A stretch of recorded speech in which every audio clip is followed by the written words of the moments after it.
It's good to have everybody here. Certainly good to have Jim join our family here.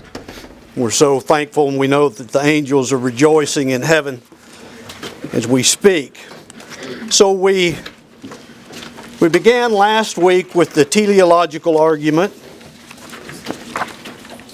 And we looked at design parameters that we see in the cosmos. We talked about how close and how tight these force constants are that we have to that the world has to operate under, and how little tolerance there is that they could be any more or any less.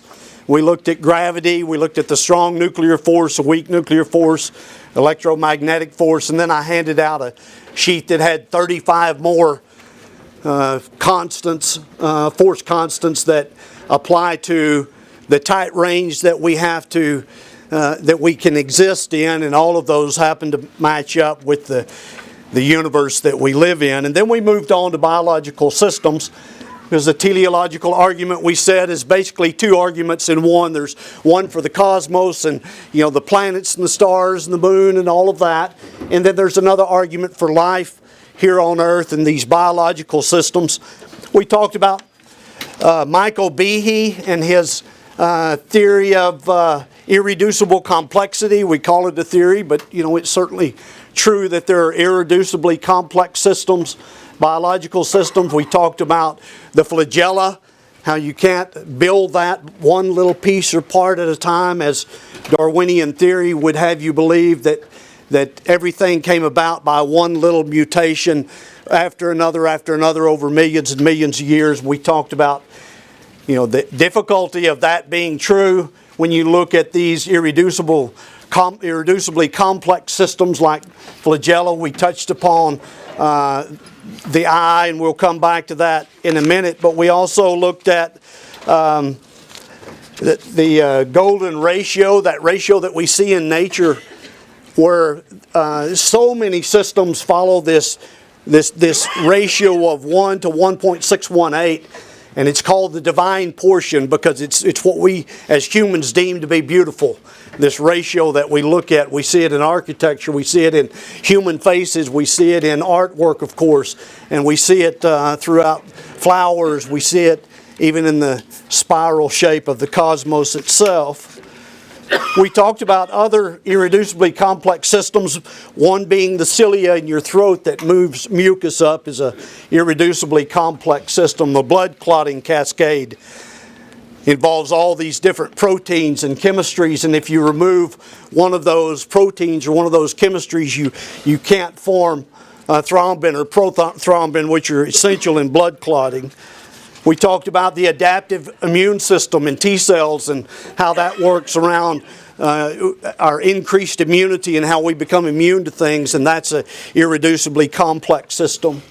DNA replication and meiosis, where DNA splits off in the reproductive gametes to where it's just half of a strand of DNA. How that works is also an irreducibly complex system. And we talked about, as I said, we talked about the eye.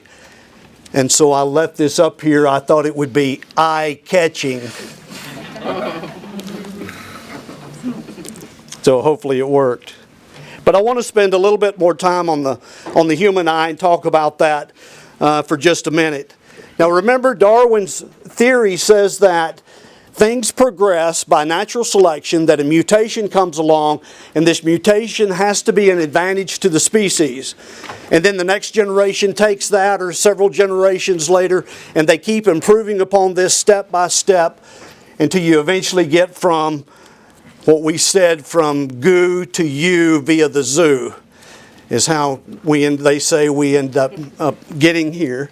And so if we look at the eye as an irreducibly complex structure, we see, that's difficult. But even in Darwin's day, they knew a significant amount about the structure of the eye. Had to get it to wake up. They knew quite a bit about the eye, more than we would think that they would know. This was 1859 when Darwin put out his On the Origin of Species, his book about evolution, and they knew quite a bit about the eye at that time. They also knew that you couldn't miss very many parts, you couldn't have very many parts or pieces missing from the eye and still be able to see. It couldn't take much damage to it, and you couldn't be able to see, but still, even though that is true, and we saw this last week, Darwin's theory says that the human eyeball came about this way. And we start at the top left. We see that there was some blob of goo that had some photosensitive cells on its surface. And that those were able to give the blob of goo an advantage because it could detect, light and dark. And so it was an advantage. So the species kept it. And then over millions and millions of years, these evolutionary steps took place to where the eye starts to close in and make a socket, and it closes down even more, and then it begins to fill with this fluid, and it closes off completely. And then a lens and a cornea are formed, eventually an optic nerve that goes to the brain and the retina and the rods and the cones and vitreous humor, the iris, the cornea, that aperture, the way it works with the sunlight opening and closing. All that stuff just happened by random mutations, one after another over millions and millions of years. And that's what Darwin said. And they bought into it. But thanks to work like Michael Behe, biochemists over the years have dug deeper. Technology has improved, and now they can ask deeper questions and research much deeper. And Dr. Clark had alluded to this in the conversation we had a couple of weeks ago. That is just the chemistry involved in one cycle of sight. Sight happens in a cycle. And this is the chemistry that's involved in just one cycle of sight. All those chemistries are very highly specific to sight. They all had to be there for sight to take place. All of these mechanisms that produce these chemicals have to be there for sight to take place. It's an extremely complex system. You can't reach that type of complexity one little piece at a time, because if you take one of those chemistries out, the cycle doesn't work at all. And so there's no advantage for millions and millions and millions of years until you get the very last piece in the puzzle, and then it starts to work, and that just doesn't make much sense. The probability of that happening is just impossible. So I made this up. This is an acrylic box, and inside this box is a wristwatch. And I took this wristwatch apart into every single individual piece. There's 42 pieces of the wristwatch in this box. And what Darwin would have you to believe is that I could do this long enough and that watch would assemble itself. That's it. So people learn visually and tactily, so I want you to shake that a time or two and think about that. How many times would you have to shake that for that watch to self-assemble? Pass it around, everybody shake it. I want to hear shakes as we go along, so just think about that. That's what he would have you believe. So there was a scientist who spent most of his life as an atheist, believe it or not. He died as I wouldn't say a Christian, he died as a theist. He believed in God by the time that his death came about. But he was a British scientist named Fred Hoyle. And he said this, he said, the chance that a higher life form might have emerged through evolutionary processes is comparable with the chance that a tornado sweeping through a junkyard might assemble a Boeing 747 from the material therein. Of course, critics have come back and said, that's oversimplification of a complex issue. And maybe it is, but when you strip it all down, that's the basis of what they're asking you to do. They think that if the earth has been here long enough, if we've had enough millions of years that have passed, that you could assemble a Boeing 747. If you had enough tornadoes go through a junkyard enough times that eventually it would strike upon the right combination. But we go back to our argument that we started with. And we said that every design had a designer. We said that the universe has a highly complex design, and therefore the universe itself had a designer. And most of the beauty and the design that we see, we don't see all of it. That's the picture of a rainbow from outer space. We only see half of the beauty. But that's what a rainbow looks like from outer space. So we're building our Christian worldview. And as we go along, we're building these different things that we can determine from these arguments that we're making. Remember, we're still talking to Michael. Michael doesn't believe the Bible is God's Word. He believes it's just a book written by man.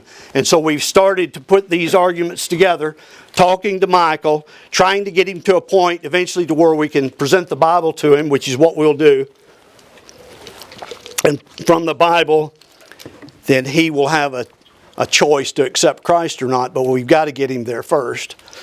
And so our Christian worldview, we've been looking at these attributes of God and things that we can say about God from what we see in nature. The psalmist says that the heavens declare the glory of God. So the heavens can tell us that God is glorious. And there's many passages in the Bible that tell us that nature can give us a lot of information about God and His nature. And from the cosmological argument, we said that there exists an uncaused personal creator of the universe who in relation to the universe is beginningless, changeless, immaterial, timeless, spaceless, and enormously powerful. And we were able to draw that out from the cosmological argument.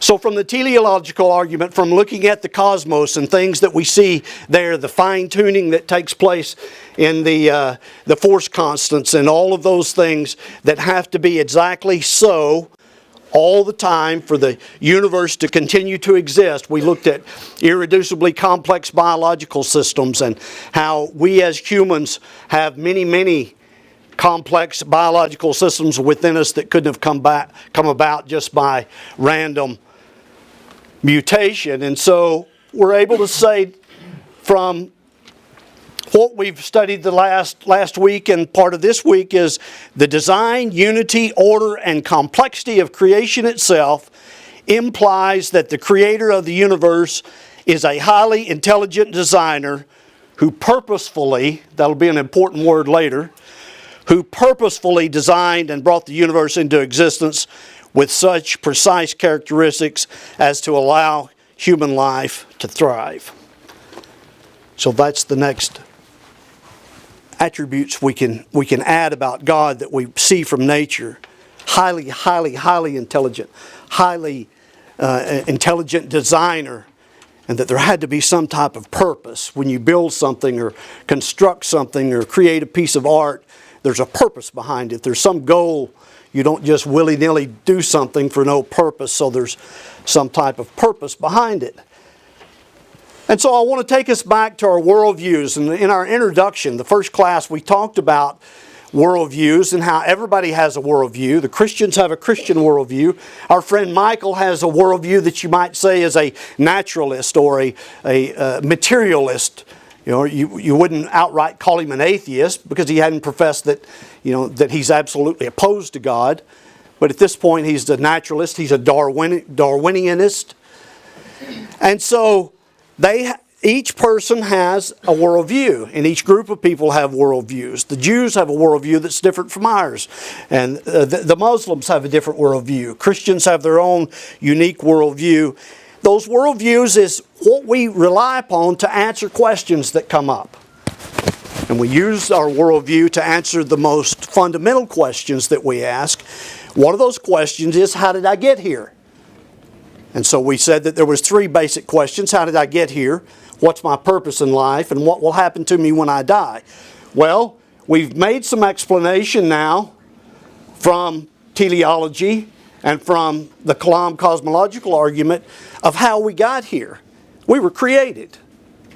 Right? Our Christian worldview tells us there's a creator that created the world precisely as it is so that human life could thrive. and that we were created with irreducibly complex systems in our makeup that couldn't have just evolved up from goo. And so we were created as we are. And so that's how we got here. And so we move to the second big question of the big three. What's my purpose? So we know how we got here, what caused us to get here. Now we move on to what is my purpose? What can we do in all of this to determine what my purpose may be? And so now we start looking at some potential expectations that are placed upon us. Catch up with myself again. One of the characteristics that sets us apart from the animal world is our capacity to think and to reason. We have this wonderful God-given capacity to think. We have the largest brain for our size. We have the most complex thoughts, the most complex reasoning capabilities of any living creature by a long shot. And people will argue about how close primates are to us. They're a long shot, a long way away from us. Even if they can pick up a square peg and put it in a square hole, they're still a long way from what we are. But there's one really big, significant question. How do you get from atoms to consciousness?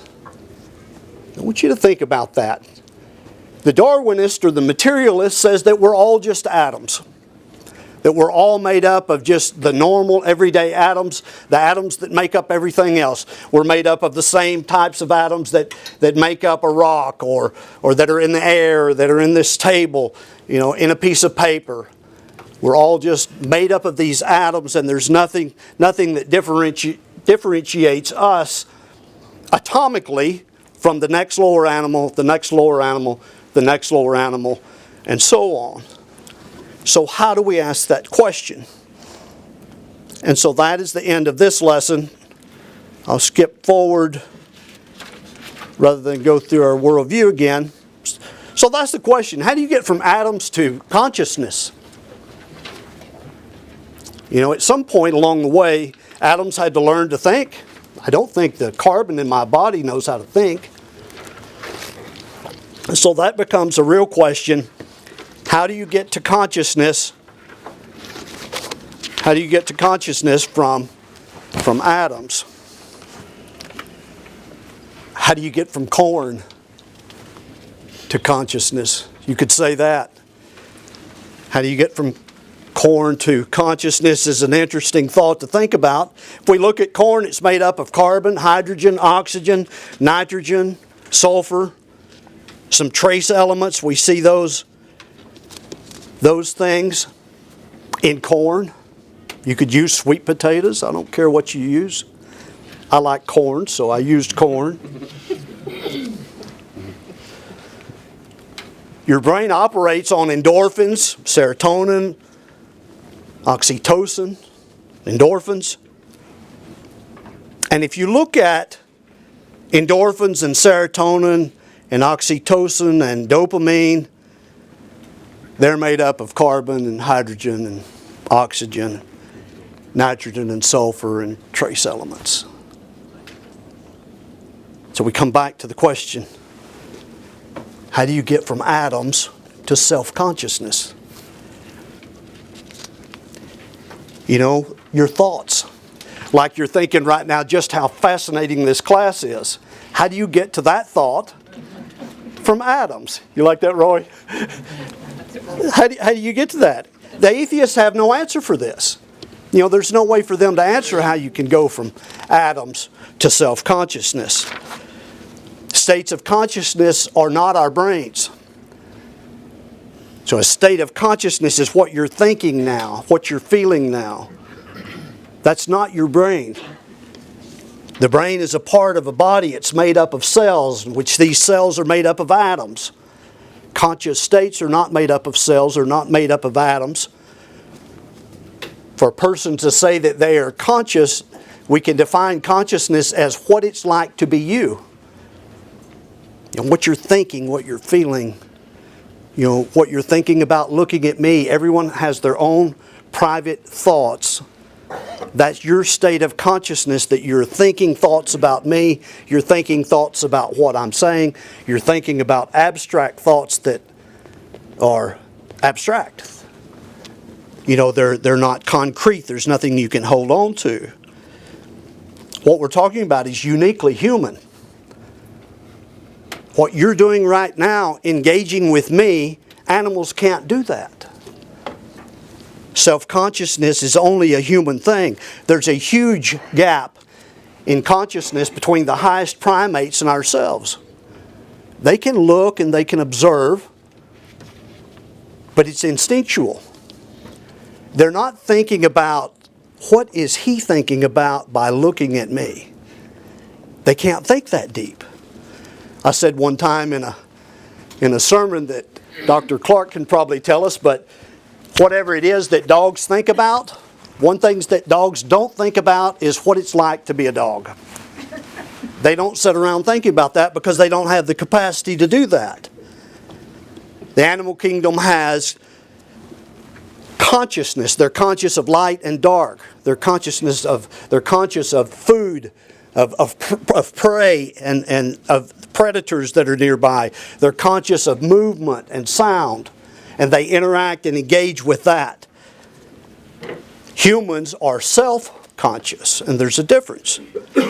Philosopher Anthony O'Hare said this: a self-conscious person does not simply have beliefs or dispositions, does not simply engage in practices of various sorts. He or she is aware that he or she has beliefs and practices and dispositions and all the rest. A conscious animal might be a knower, but only a self-conscious being knows that he's a knower.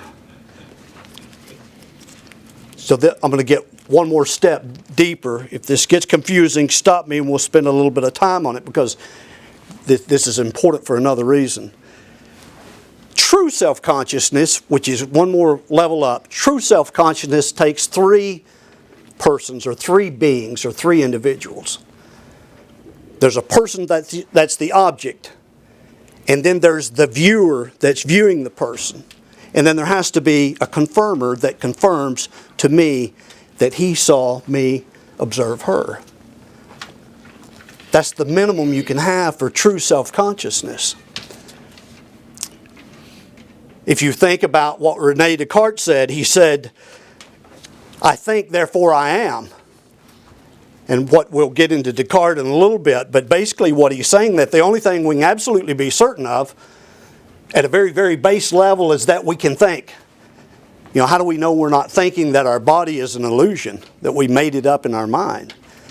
I know I'm thinking, so I know I have a mind, but I don't know if I have a body or not. But if I have this mind and I engage with you, and you engage back with me, now I take another step up in my consciousness. But I still could have invented her. But if he tells me that I'm engaging with her, I could have made that up. So 3 is the minimum you can have for true self-consciousness. And that is why the Trinitarian God, the minimum number of persons that you can have is 3. To have true self-consciousness, which is where true love comes from. These emotions that are not made out of atoms. Anger, rage, love. These things take true consciousness, and there has to be a community of a minimum of 3 beings to reach true self-consciousness. That's a little bit off track, but it starts you to think about, how do you get to that from atoms? Here's another one. How do you explain such things as love and hate, hope, faith, seeing the color red? Seeing the color red, not red itself, but seeing the color red. Where do those come from? Those are not concrete items. They're not things you can hold on to. They're not things that you can touch. They are non-physical. Remember Michael and his dilemma. He doesn't believe in the God of the Bible. How does he answer those questions? If you ask him, where does love come from? What does he say? Chocolate? You all have heard that, right? That chocolate creates an emotion that's like love. I don't believe that. Hate, hope, faith. Where does that come from? From Adam's. Here's another one. How do you prosecute someone that committed a crime 50 years ago?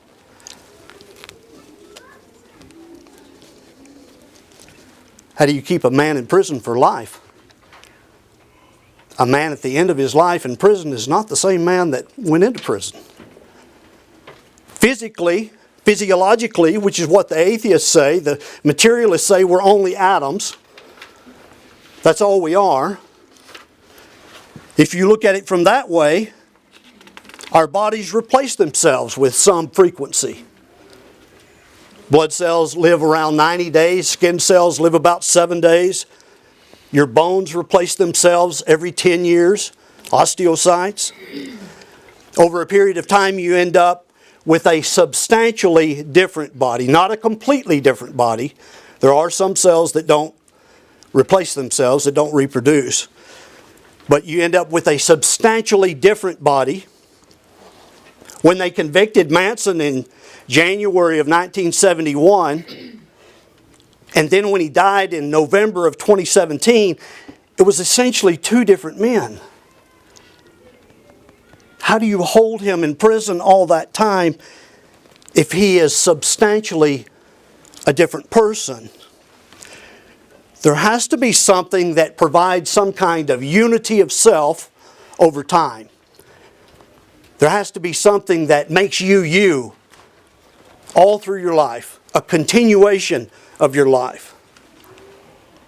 There has to be a continuity of life, and you can't get that from atoms. It comes from what we call mind-body dualism. That we are not made up of just atoms. The philosopher René Descartes coined the phrase, "I think, therefore I am." And what Descartes was trying to do was he was trying to defend God. And he said, so what I'm going to do is I'm going to tear everything down about anthropology, everything about the human being. I'm going to tear it all down into its very base parts. And then I'm going to come back and build it back. And in doing so, I'll build an argument for the existence of God. So Descartes tears everything down to the very base, and that's where he ends up, and he says, I think, therefore I am. That's the base that I'll start from. The only thing I can be certain of is that I think. I don't know if my body is real or not. I may be fantasizing my body. He went on from there, and he began to build this argument for God, and he eventually comes to the argument, yes, we do have a physical body because of self-consciousness. It's been confirmed to me by an observer. I have true self-consciousness that says, yes, I have a material physical body. And so we're constituted of two different materials. We have a material body, and we have a spiritual existence as well. And that's what gives us the unity of self over time. These are two separate entities. The separate mind, or the soul, and the body is separate from the mind and the soul. And the soul is immaterial, and this is exactly what Paul's talking about in Romans 7. He's talking about a war that exists between these two. Between the body, which is atoms, and the soul, which is different. It's immaterial. It's spiritual. It's not like atoms. It's completely different. He's talking about that war between those two internal things that make us up, the dualism that we have within us. And it's from there that we have love, hope, unity of self, what it's like to be you. Those things come into play. This is how we can hold a prisoner for life. You see, the crime he committed was committed in the body, but by the soul. And the soul is continuous. And it carries on throughout his life. That's what God judges us on. He doesn't judge our bodies because they're not the same. They're going to be destroyed, completely remade, and We've been changed out. You know, those arguments are always so funny to me. The question they ask, okay, so a guy is a Christian and he goes out on a safari and he gets eaten by a tiger, and then the tiger gets eaten by this other animal and this other animal, and eventually a rabbit ends up with part of the guy inside of him. Another Christian comes and shoots the rabbit and eats the rabbit, and now when they get to heaven, who owns what cells? I always think that's so funny, those arguments. So atoms don't matter, the soul is what matters. And so that is how we have unity of self over time. That's how Manson can stay in prison forever. And because we have that, it speaks to about how we're constituted, why we may be constituted that way. We go back and think about our purpose. If I'm made this way, if I'm a material body and a spirit, I'm not like any of the other animals. There's an expectation here from the Creator. Why am I so different than everything else? From the goo in the pond all the way up to the most advanced primates, they're all in one group, and we are singularly in this group. Why would the Creator create us like that and create us with these endowments and with these capabilities? Man stands at the apex of the animal kingdom by exclusive virtue of his capacity to know that he's a knower.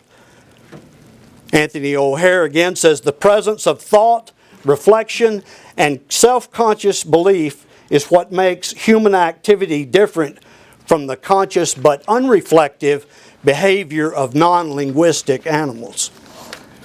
Which all animals are non-linguistic in the sense that O'Hare uses this. So we can say this. Human beings that God freely chose to create consist of two substances.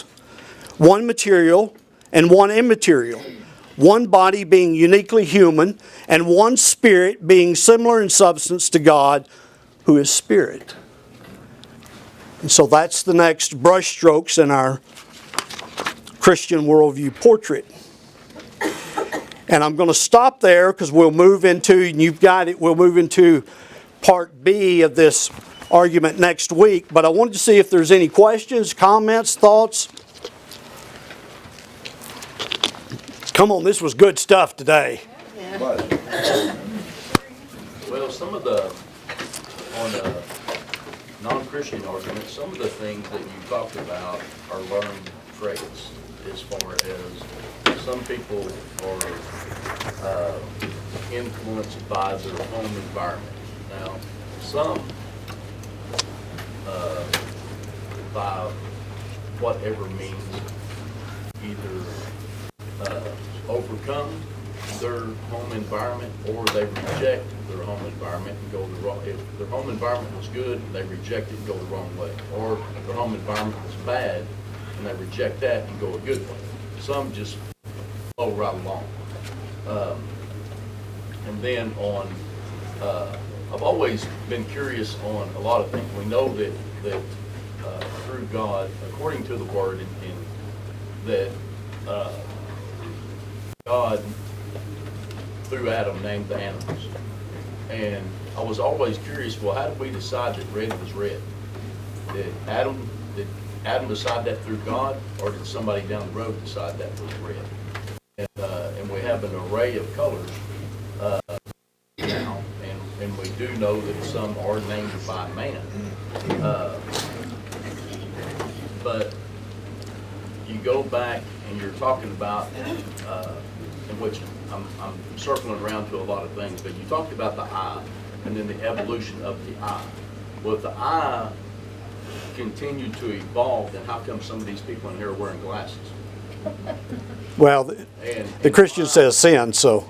And if our body is continually evolving, why do we still have some diseases from years ago? Why hasn't our body evolved out of that?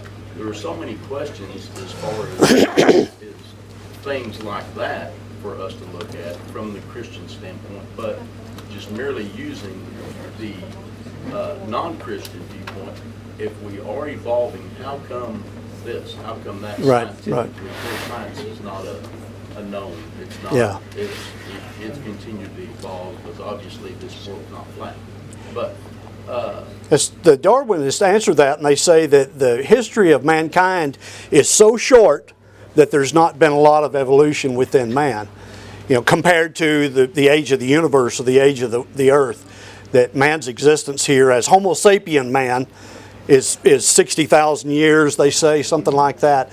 And 60,000 years is nothing under evolutionary theory. So what little changes we've made in 60,000 years, that's all you could expect to change. But I saw something the other day that said, if things keep going like they're going, we're eventually going to end up with little stubby legs and little bitty arms and a keyboard in front of us. Because we won't have to walk anymore, and all we do is just sit there on the keyboard. And so you just... you don't talk to people, so you don't talk anymore either. You just on the keyboard. Yes? Finally